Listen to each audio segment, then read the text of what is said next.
Hey all, I'm gonna do something a little different today. I just dropped the needle on this record. This side one of Signals is probably my favorite side of any Rush album. More than 2112, more than side one of Moving Pictures. I love this album. Obviously, we're about 6 days removed from the passing of Neil Peart, and I just want to talk a little bit about what he meant to me. I know I talk about Bonham, like the big influence that I always talk about, and he is my biggest influence, is John Bonham. But it wasn't always that way. Bonham was first, but there was a greater one for a period of time in there, and that would be Neil. I guess how I got introduced to him was, of course, I was aware of Rush. I knew about Rush. It's odd being a drummer, but I was young. I was only like 14, 13 or 14, and Rush at that time, they did have a moment where they were like a really big band, and their popularity had kind of waned at that point. They're still a very popular band, but they had gone to that cult status. This would have been in the late 1980s. So I'm sitting in English class one day. I'm a freshman in high school, right? And there was this guy in my class, my English class, and I thought he was really cool. I did. He just seemed so confident. He's just such a confident guy. He was really kind of a nerd, and he really reminds me of the Johnny Atkins character in the Goldbergs, the guy that always wore the Rush T-shirt, who was just super confident, but he was really kind of a nerd. That's what this guy was like, right? But he played piano, and he said to me, "Did you play drums?" I said, "Yeah." He goes, "Do you know any Rush?" And like wanting, like first answer, "You pretty good or whatever." Yeah, I'm pretty good. He said, "Well, do you know any Rush?" And the first thing that blurted in my head, I didn't want to look uncool or like, I think I kind of wanted to play with this guy or something like that. And I said, yeah, I know Tom Sawyer. Well, I didn't know Tom Sawyer at all. He's like, "Man, great, man. Learn Tom Sawyer. We'll jam sometime." So in my panic mind, I'm like, shit, I gotta learn Tom Sawyer. I don't own any freaking Rush albums. So I remember I called up my sister's boyfriend, and like 2 years before or whatever, he had Moving Pictures in his car, and I like his Camaro Berlinetta, which by the way is a pretty freaking cool car back then. And I said, he was playing Rush. I'm like, "Oh, I hate Rush. Can't stay the way that guy sings." "You don't like Rush? You want to play drums? You don't like Rush?" Well, anyways, fast forward a couple of years. I'm like, "Hey, can I borrow that Moving Pictures album?" Well, I dropped the needle on that album. Well, I think it was tape. It was actually a tape. Okay, so I hit play on that tape. Of course, the first song is Tom Sawyer, right? So I'm like, all right, I gotta learn Tom Sawyer. I gotta listen to it, and I really listened to it. I'm like, wow, there's some good freaking drumming in there, And then the next song I think is Red Barchetta. That kind of piqued my interest. But the song that really did it for me was YYZ. My mind was completely freaking blown. I remember thinking, like, I didn't know you could do that on a drum set. I had no idea. And thus began the rabbit hole. I was down the rabbit hole from there on out, and I really, really got into that band, and not just Neil in general, but the band Rush. And I always say,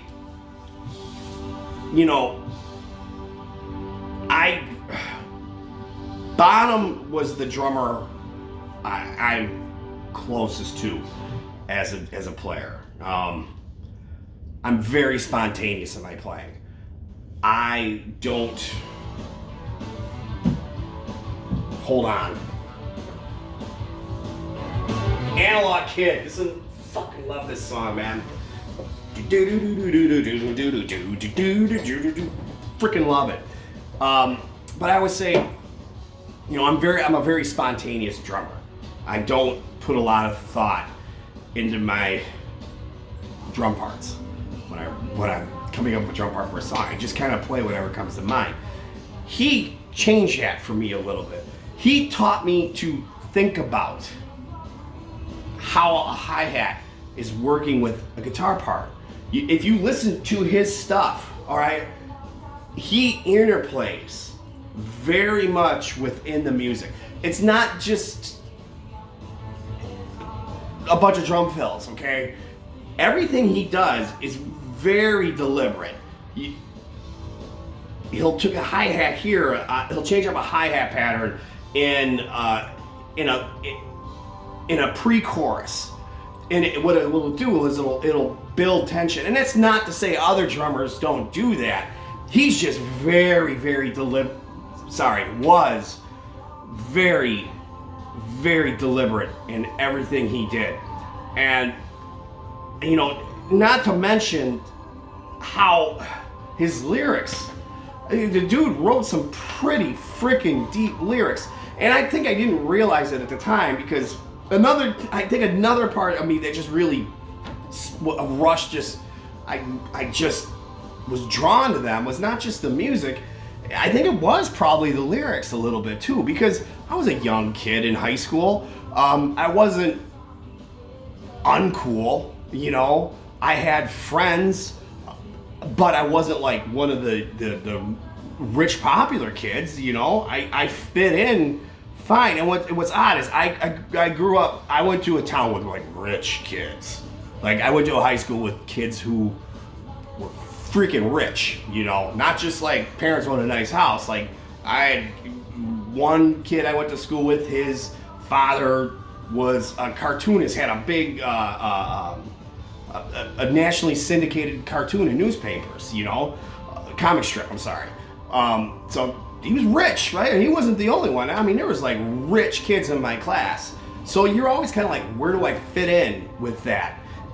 And, I had my friend, my one friend who was kind of in with that crowd, but he was also a guitar player. So we played together, like in bands, and he was kind of part of that crowd, and he kind of pulled me in a little bit, I guess, to those, and I would go to these parties with, these rich kids on a freaking lake, and I don't know what they thought of me, but it's like the subdivisions, the line in subdivisions, the be cool or be cast out.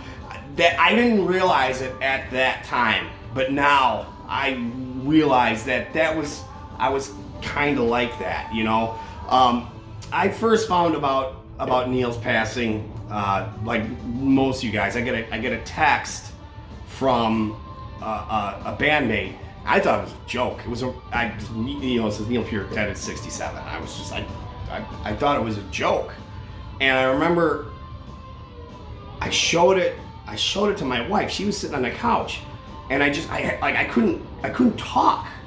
I held my phone up and I showed it to her, and I was completely in shock. And she even said, she goes, the look on your face was like you just, like your dog had just suddenly died. It was just, I couldn't believe what I was reading, because I saw Rush going back years. I saw Rush 16 times over the years, going back to what the hell was the name of that album? It was the one after Hold Your Fire. It's got Show Don't Tell on it. Not Presto? Yeah, Presto. Going back to the Presto tour, I had seen them 16 times. I saw them 4 times alone on the Roll of Bones tour. That was my senior year of high school. And I think part of it too is just memories, memories of playing Rush with my friends. My friends Jason and Scott and Ralph and the 4 of us in in my basement at my parents' house, just struggling to get through La Via Strangiato, wanting to play that so bad. And like, I think we worked on it for weeks. Like, I really do. I think it was just a period where like we worked the beginning, and then we worked this, and then we worked the middle section with all the crazy shit, and then the guitar solo. And then it was like one point we're like, all right, let's just put this whole thing together. And we did it. And it was like, man, it was a great feeling, man. And I guess part of me really hoped I would get to see Rush one more time, and it's just this finality of it, man. It's sad. It really is. I have so many great memories of going to see Rush. I Rush with people, you know. I even drugged my wife to two Rush shows once. She was like one of the 5 females in the audience. You know, man, what a blow. What a blow to the drummer community that was. I mean, he was. I wasn't like I wouldn't call it like a fanboy. Wasn't like, oh, Neil's the greatest to ever live, because how do you decide who the greatest ever is? But I think Neil inspired so many drummers. Is second to maybe only Ringo. Like, how many people picked up the drums because of Neil? You know, I think the difference was that Ringo made people, hey, I can play the drums, and Neil kind of made kids realize, wow, this is a lot harder than I thought. He was great, man. He was great. So I'm not gonna do a tribute. I'm not gonna do a tribute video to him. This is my tribute. My tribute is telling all of you what he meant to me. He meant a lot, man. I mean, in some of my greatest memories seriously of playing Rush with my friends and listening to Rush with my friends. I was like the first one, and then I'm like, you guys, you really gotta listen to Rush. And they, like a lot of them had to say, I can't stand that guy's voice. You hear that a lot.